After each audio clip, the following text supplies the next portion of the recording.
Anti-Authoritarian Parenting.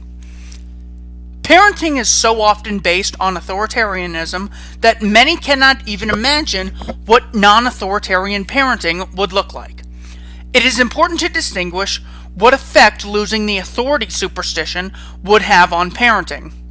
It would not mean that parents would put no restrictions on whatever their kids could do, nor would it rule out parents controlling their children against their will in many situations. But it would dramatically change the mindset of both parents and children. These days, teaching children right from wrong and teaching them to obey are seen by most people as the same thing. However, a parent can command a child to do something wrong just as easily as he can command him to do something right. Contrary to what authoritarian parenting teaches, the fact that a parent issued a command does not make it automatically right and does not make the child obligated to obey.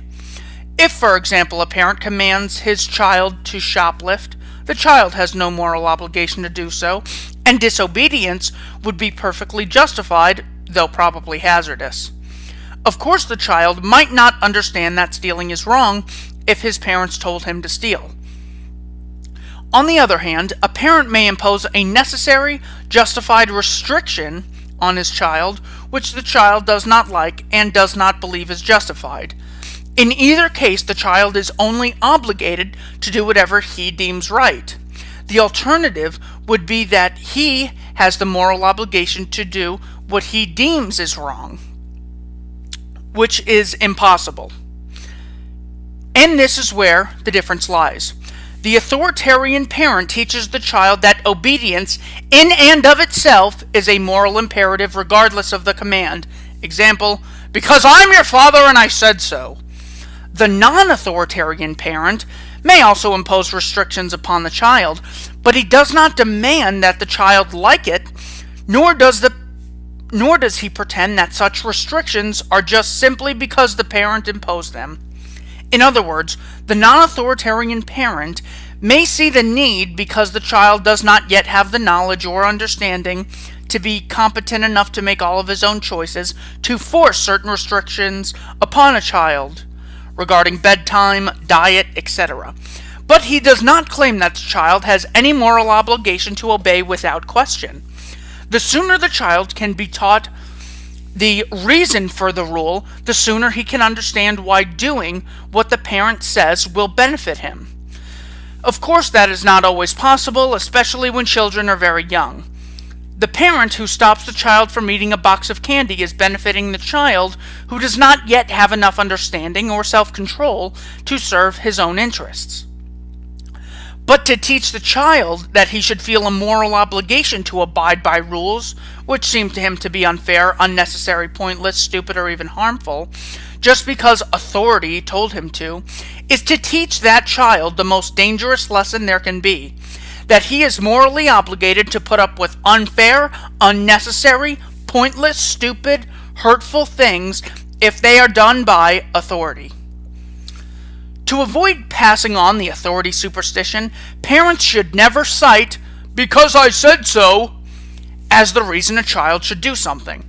The parent should express that there are rational reasons for the restrictions, even if the child cannot yet comprehend those reasons. In other words, the justification for the rules is not that parents have the right to forcibly impose any rules they want on their children, but that parents, hopefully, have so much more understanding and knowledge than the children that the parents must make many of the child's choices for him until he becomes competent to make his own choices. Even more important is how a parent controls his child's behavior towards others.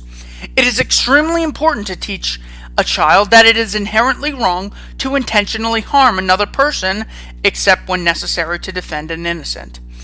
But if, instead of that principle, the parent teaches, "Obey me," and then commands the child not to hit others, he has taught the child obedience, not morality. If the child refrains from hitting others, not because he understands that doing so is wrong, but only because he was told not to, then he is functioning in the same manner as an amoral robot and has learned nothing about being a human being.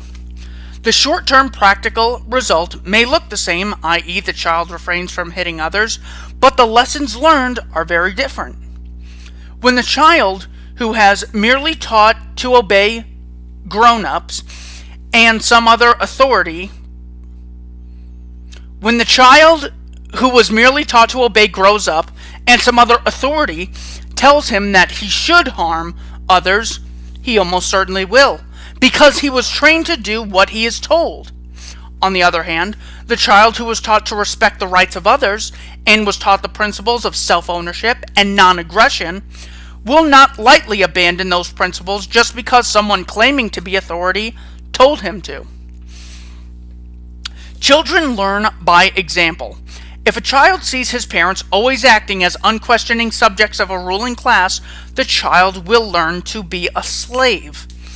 If instead, the parents demonstrate in their daily lives how to use and follow one's own heart and mind, the child will learn to do likewise. The child must understand that it is his duty, not merely to follow the rules of being a good person, but to figure out for himself what the rules of being a good person are.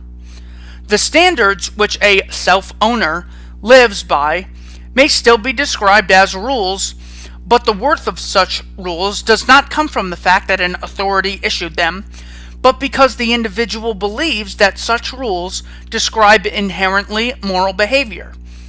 This is not to say that everyone agrees upon which is moral, though there is wide consensus on some basic principles. But even with each person's behavior guided by his own imperfect, incomplete understanding of right and wrong, the overall results would be drastically improved compared to the authoritarian alternative, in which basically good people do things they know to be wrong because they feel compelled to do whatever authority tells them to do, as demonstrated by the Milgram experiments.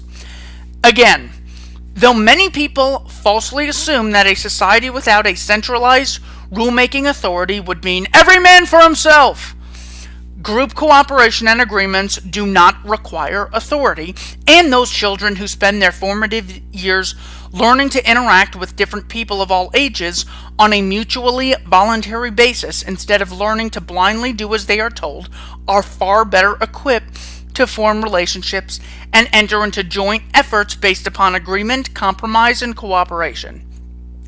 Such voluntary interaction can take place between two people or between 2 million.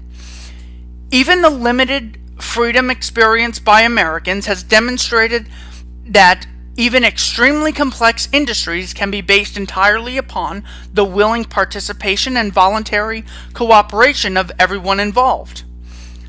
And history has also demonstrated that the moment a method of organization based on centralized coercive control is used, such as occurs in a so-called planned economy, productivity crashes and poverty and enslavement appear.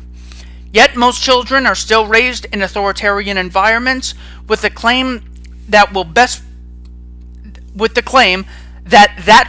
prepare them for life in the real world. In truth, it prepares them only for a lifetime of enslavement.